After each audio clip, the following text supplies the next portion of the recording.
அனைவருக்கும் வணக்கம். இந்த வீடியோவில் ஜூன் மாதத்தோட ஃபிசிக்ஸ் 11th கொஸ்டின் பேப்பர் தான் பார்க்க போகிறோம். ஸோ இந்த கொஸ்டின் பேப்பர் பார்க்குறதுல ரொம்ப இம்பார்ட்டண்ட்டாக நம்ம தெரிஞ்சுக்கணும் என்னென்னா, இந்த கொஸ்டின் பேப்பர் எப்படி கொடுத்துருக்காங்க. ஏன்னா சப்ளிமெண்ட்ரி பேப்பர் பார்த்தீங்கன்னா நார்மலாக கொடுத்துருக்குற அந்த நார்மல் பப்ளிக் எக்ஸாம் விட கொஞ்சம் டஃப்பாக தான் இருக்கும். ஸோ ஒரு பாயிண்டில் வந்து சில விஷயங்களை நீங்கள் தெரிஞ்சுக்கணும். என்னென்னா,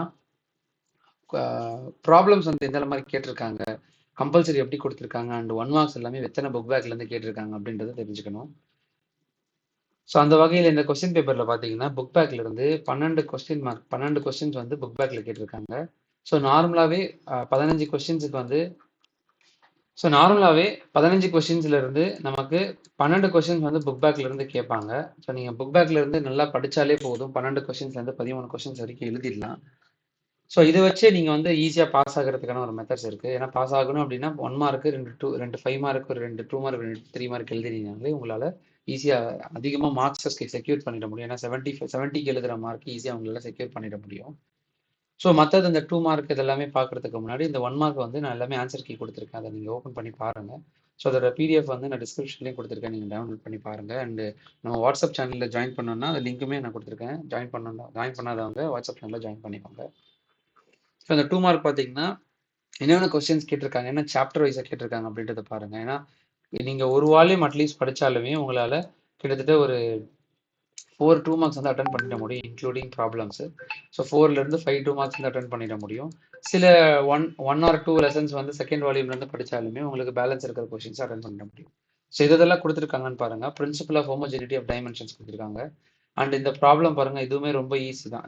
இந்த மாலிகுலர் எலாஸ்டிசிட்டி ஆஃப் மெட்டல் கண்டுபிடிக்கணும், ஆஸ் வெல் அஸ் இந்த சூடோ ஃபோர்ஸ் கேட்டிருக்காங்க. அண்ட் இந்த ப்ராப்ளம் பார்த்துக்கோங்க. அந்த 20th கொஸ்டின் பார்த்தீங்கன்னா difference between velocity and average velocity கேட்டிருக்காங்க. அது நிறைய தடவை கேட்ட கொஸ்டின்ஸ். இது வந்து ஜென்ரலாக நமக்கு ஏற்கனவே இது புக் பேக்கில் இருக்கிறது தான். Why there is no solar eclipse and lunar eclipse every month அப்படின்னு கேட்டிருக்காங்க. இது ஜென்ரலாக கேட்குற கொஸ்டின். அண்ட் 22nd பார்த்தீங்கன்னா mention the 4 different types of oscillation. So types of oscillation எழுதுனாலே நமக்கு மார்க் கொடுத்துருவாங்க. ஃபோர்ஸ்டு ஆசிலேஷன், டேம்ப்டு ஆசிலேஷன் சொல்லிட்டு டைப்ஸ் இருக்குது. இந்த வேவ்ஸ் மோஷனில் வரும், பெண்டுலம் அந்த லெசனில் வரும். Laws of equipartition energy கேட்டிருக்காங்க. அண்ட் 24th கம்பல்சரி என்ன ப்ராப்ளம் கொடுத்துருக்காங்க அப்படின்றத நீங்கள் செக் பண்ணிக்கோங்க. இதில் ஆன்சர் கீயை நான் வந்து டிஸ்கிரிப்ஷனில் கொடுத்துருக்கேன், அதை ஓப்பன் பண்ணி பார்த்துக்கோங்க.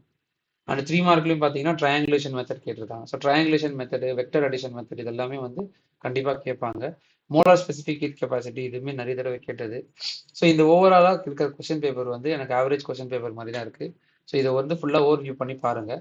5 மார்க்ஸ் வந்து சில இம்பார்ட்டன்ஸ் இருக்குது, அது நீங்கள் ஆல்ரெடி ஸ்கூல்ஸில் சொல்லியிருப்பாங்க. இல்லைனா நான் 5 மார்க்ஸை பற்றின இன்ஃபர்மேஷன் வந்து நான் ஒரு வீடியோவில் போகிறேன், அதையுமே நீங்கள் பாருங்கள். இந்த லாஸ்ட் 1 டே வந்து ஆல்ரெடி படித்ததை ஃபுல்லாக ரிவைஸ் பண்ணி பாருங்கள். ரொம்ப குரூஷியலான டைம். இந்த மிச்சம் இருக்கிற டைம் வந்து நீங்கள் ஜஸ்ட் ரிவைஸ் பண்ணிட்டு போனாலே உங்களால் ஈஸியாக பாஸ் மார்க்குக்கு அதிகமாக எடுக்க முடியும். ஸோ நல்ல மார்க்ஸ் ஸ்கோர் பண்ணணும், ஆல்ரெடி நீங்கள் படிச்சிருந்தால் தான் உங்களால் மேக்ஸிமம் ஸ்கோர் பண்ண முடியும். ஸோ படித்ததை வச்சு பார்க்கும்போது இந்த இருக்கிற டைமையும் மார்னிங் இருக்கிற டேஸையுமே வந்து நீங்கள் ரிவைஸ் பண்ணிவிட்டு எக்ஸாமுக்கு போனீங்கன்னா உங்களால் மேக்ஸிமம் மார்க்ஸ் ஸ்கோர் பண்ண முடியும். ஸோ நாளைக்கு கொஸ்டின் பேப்பர் வந்து உங்களுக்கு ஈஸியாக தான் இருக்கும். ஆன்சர் கீ வந்து நான் ஒன்ஸ் எக்ஸாம் முடிச்சதுக்கப்புறம் நான் ஆன்சர் கீ போடுறேன், அதை நீங்கள் நம்ம சேனலில் பாருங்கள். நம்ம சேனலில் இப்போ தான் ஜாயின் பண்ணிருக்கீங்கன்னா உங்கள் நண்பர்களுக்கு தெரியப்படுத்துங்க, அவங்களுக்கு அனலைஸ் பண்ணி பண்ணுறதுக்கு ரொம்பவே யூஸ்ஃபுல்லாக இருக்கும்.